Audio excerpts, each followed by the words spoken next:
یہ اچھے نہیں. دیکھیں اہم سوال یہ ہے کہ مسلم لیگ نون کی سیاست ایک دم جارحانہ سے مفاہمانہ کیسے ہو گئی؟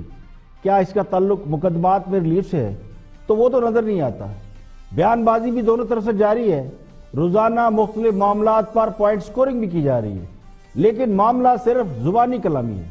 عملی طور پر مسلم لیگ نون جتنی بڑی سیاسی جماعت ہے، روزانہ لوگوں کو سڑکوں پر نکال سکتی ہے، احتجاجی مظاہرے کر سکتی ہے، سڑکیں بلاک کر سکتی ہے، لیکن عوامی ایشوز پر بھی سیاست یا احتجاجی سیاست کا رنگ ذرا سا بھی دکھائی نہیں دیتا، جس سے یہ سمجھنے میں مدد ملتی ہے کہ مسلم لیگ نون کو فی الحال احتجاجی سیاست سے کوئی دلچسپی نہیں ہے، نہ ہی وہ حکومت گرانے پر زور لگا رہی ہے، بلکہ ایک دو مرحلے ایسے بھی آئے تھے جہاں زور لگایا جا سکتا تھا، وہاں بھی مسلم لیگ نون پیچھے ہٹ گئی ہے.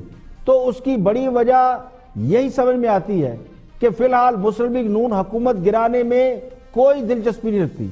حکمران جماعت اس کا فائدہ اٹھا کر نون لیگ پر پھر سے اٹیک ضرور کرے گی. اسی لیے یہ کہا جا رہا ہے کہ نون لیگ پر شاید مشکل وقت بھی آئے، لیکن گمان یہ ہے کہ جب تک نواز شریف مکمل صحت یاب نہیں ہوتے اس وقت تک میرا نہیں خیال کہ مسلم لیگ نون کوئی ایکشن کرے گی یا کوئی عملی قدم اٹھائے گی، ورنہ مسلم لیگ نون کے اچھے دن پھر سے شروع ہو سکتے ہیں اگر وہ حکومت گرانے اور اپنی حکومت بنانے کے لیے سنجیدہ ہوں. لیکن ذرائع یہ کہتے ہیں کہ نواز شریف فی الحال یہ گھنٹی اپنے گلے میں باندھنے کے لیے تیار نہیں ہے. دیکھیں نواز شریف یہ سمجھتے ہیں کہ اگر موجودہ حکومت ناکام ہوتی ہے اور اپنی مدت پوری نہیں کر پاتی کسی بھی وجہ سے اور نئے انتخابات ہو جاتے ہیں تو پھر مسلم لیگ نون انتخابی عمل کے ذریعے تبدیلی کا حصہ بن سکتی ہے. لیکن مسلم لیگ نون اس وقت یہ الزام اپنے سر نہیں لینا چاہتی کہ خان صاحب کو کسی غیر آئینی طریقے سے ہٹایا گیا یا ان کی راہ میں رکاوٹیں کھڑی کر کے انہیں کام نہیں کرنے دیا گیا. اس کے برعکس حکومت اگر اپنی ناکامیوں کے بوجھ سے گرتی ہے یا اپنی مقررہ مدت میں ڈیلیور نہیں کر پاتی تو وہ اپنی سیاسی موت خود مر جائے گی، لیکن کوئی بھی غیر جمہوری عمل انہیں دوبارہ زندگی دے سکتا ہے. تو مسلم لیگ نون یہ غلطی نہیں کرنا چاہتی. یہ اس وقت سوچ ہے نون لیگ کی قیادت کی. حالانکہ نون لیگ کے اندر ایک دھڑا ایسا بھی ہے جو اس وقت ہر قسم کی تبدیلی کا حصہ بننے کے لیے بری طرح بے چین ہے، چاہے تبدیلی پنجاب میں کیوں نہ لائی جائے. لیکن نواز شریف اس کے خلاف ہے. وہ یہ سمجھتے ہیں کہ ہاں صاحب نے جتنے بڑے دعوے اور وعدے کیے تھے تو انہیں موقع ملنا چاہیے کہ وہ ان دعووں اور وعدوں کو پورا کر سکیں. اگر وہ ڈیلیور نہیں کر پاتے تو مسلم لیگ نون کے لیے موقع ہوگا کہ وہ دوبارہ الیکشن میں جائیں، الیکشن جیت کر دوبارہ اقتدار میں آ سکتے ہیں. تو شامی صاحب کے تجزیے سے قبل جو لندن سے ہو کر آئے ہیں، میں نے ایک تجزیہ دیا تھا اپنی معلومات کی بنیاد پہ، وہ بھی آپ کے ساتھ شیئر کرتے ہیں. پانچ مشرف کا جب دور نہیں چلو تیرہ 5 سے 13 سے 26 سر عمران خان 5 سے 13 سے 26 ہم نے 5 سال میں 13 کیا، آپ نے 15 ماہ میں 11 کر دیا. بتائیں. عمران خان کی تقریر ہے جس دن انہوں نے چارج سنبھالا تھا کہ 30,000 ارب روپے قرضوں کا بوجھ لاد دیا. تو اب سرکاری طور پہ نمبر ہے 41,500 ارب قرضوں کا بوجھ ہو گیا. تو اب 11,500 ارب آپ نے 15 ماہ میں لگایا کہاں؟ یہ بتا. دیکھیں ان کے سود ادا کیے، ان کے سود ادا کیے، وہ کس کے ادا کر رہے تھے؟ ان کے لیے وہ قرضوں پہ سود ادا کیا. ہم نے اس کفالت پروگرام میں ڈبل اماؤنٹ کر دی. آن گوئنگ پروجیکٹس ان کے سارے مکمل کرنے کے لیے پیسے دیے. P S D P 1 trillion تک لے کے گئے. ہم نے کوئی ایسا کام نہیں کیا جس سے کچھ چوری کی ہو. اچھا نہیں چل رہی، مان لیں نہیں چل رہی. یہ ایک علیحدہ ٹاپک ہے.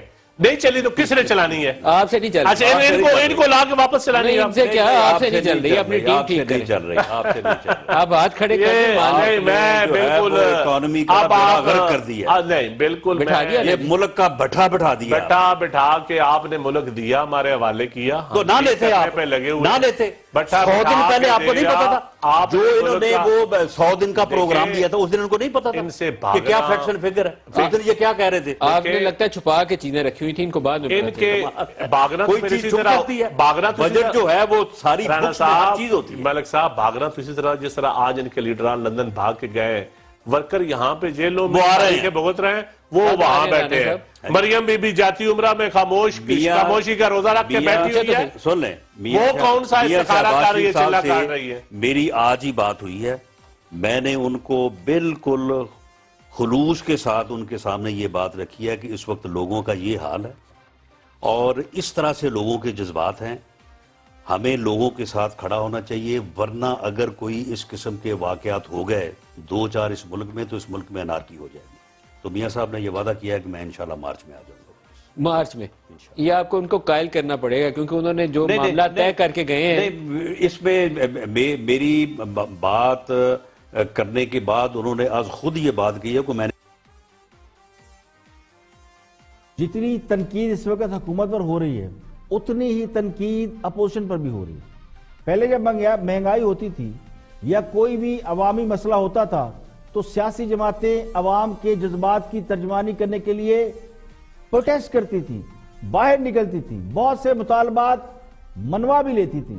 آج لوگ شدید مسائل کا شکار ہیں. گیس کے جنوری کے جو بل لوگوں کو آئے ہیں انہوں نے لوگوں کی چیخیں نکلوا دی.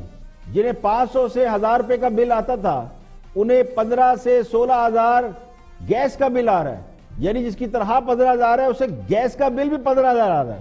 تو مہنگائی کے حوالے سے صرف میڈیا حکومت پر پریشر ڈال رہا ہے، لیکن سیاسی جماعتیں اس پر بالکل احتجاج نہیں کر رہی.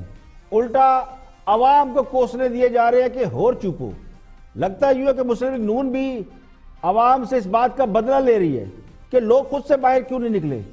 تو گزارش یہ ہے کہ لوگوں کو لیڈرشپ باہر نکالتی ہے. لوگ خود سے اگر باہر نکل آئیں اور لیڈر نہ ہو تو پھر معاملات آؤٹ آف کنٹرول ہو جاتے ہیں. لیڈر کے بغیر لوگ ہجوم کی شکل اختیار کرتے ہیں اور ہجوم کچھ بھی کر سکتا ہے. اگر تو اس بات کا انتظار کیا جا رہا ہے کہ لوگ خود نکلیں اور ہجوم بن کر کچھ کریں تو پھر اللہ حافظ ہے. کوئی بھی سیاسی جماعت، خواہ وہ مسلم لیگ نون ہو یا کوئی اور سیاسی جماعت، اگر وہ یہ سمجھتی ہے کہ وہ صرف ویٹ اینڈ سی کریں گے اور بیٹھ کے دیکھتے رہیں گے اور اگلی باری ان کی ہوگی، تو میرا گمان یہ ہے کہ اگر لہر نکلی تو وہ بھی اس میں کچلے جائیں گے. ایسا نہیں ہو رہا. مزید رپورٹیں بھیجی جائیں. ایک طرف حکومت اور نواز شریف، یعنی ایک طرف حکومت نواز شریف اور مریم نواز کے نام پہ سیاست کر رہی ہے اور دوسری طرف پوری معیشت کا بیڑا غرق ہوتا جا رہا ہے. آج اکنامک انٹیلیجنس یونٹ کی رپورٹ بھی سامنے آ گئی ہے. اس نے بھی یہ اعتراف کیا کہ پاکستان کی معیشت بحران میں ہے اور مہنگائی انتہائی اوپر کی سطح پر جا چکی ہے. تو اس صورتحال میں لوگ بھی بے چین ہیں اور پورے سوسائٹی میں بے چینی ضرور پھیلی ہوئی ہے. اپوزیشن بھی حرکت میں آنے پر مجبور ہو گئی ہے اور اپوزیشن نے مہنگائی اور دیگر عوامی مسائل پر بالآخر پارلیمنٹ کے اندر اور باہر احتجاج کرنے کا فیصلہ کیا ہے. مسلم لیگ نون اور پیپل پارٹی نے مہنگائی کے حوالے سے احتجاج کرنے کے لیے لائحہ عمل طے کرنا شروع کر دیا. اپوزیشن جماعتوں کا خیال یہ ہے کہ مہنگائی کی وجہ سے عوام میں شدید بے چینی اور اضطراب پھیل رہا ہے. چونکہ میڈیا اس پہ بات کر رہا ہے اور اپوزیشن جماعتیں ستو پی کے بیٹھی ہوئی ہیں.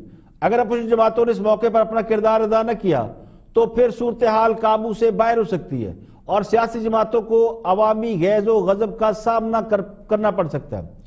ڈاکٹر حفیظ پاشا کی مہنگائی اور گروتھ ریٹ کے حوالے سے جو حالیہ سٹیٹمنٹ ہے اس نے بہت ہی الارمنگ سٹیٹمنٹ ہے. اس نے تمام معاشی انڈیکیٹر جو حکومت بتا رہی تھی اس کی نفی کر دی ہے. یعنی گروتھ ریٹ کے حوالے سے بھی جھوٹ بولا گیا اور معیشت کی بہتری کے حوالے سے بھی جھوٹ بولا گیا. اور سب سے خطرناک بات یہ ہے جو بے روزگاری کے حوالے سے کہا گیا. یعنی پچھلے سال 10 لاکھ لوگ بے روزگار ہوئے اور اس سال 12 لاکھ لوگ بے روزگار ہوں گے، تو 22 لاکھ لوگ بے روزگار اور مہنگائی انتہائی اوپر کی سطح پر.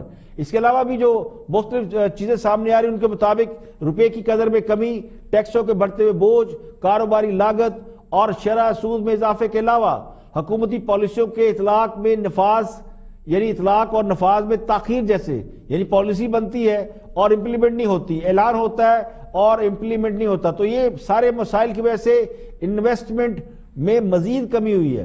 برآمدات میں بھی اضافے کے حوالے سے جو دعوے کیے گئے تھے وہ ٹارگٹ بھی پورا نہیں ہو رہا اور ٹیکس وصولی کے جو ٹارگٹ تھے وہ بھی پورے نہیں ہو رہے. تو اطلاعات یہ کہ منی بجٹ آئے گا، نئے ٹیکس لگیں گے، تو ان اطلاعات نے بھی معیشت کو مزید دھچکا پہنچا دیا.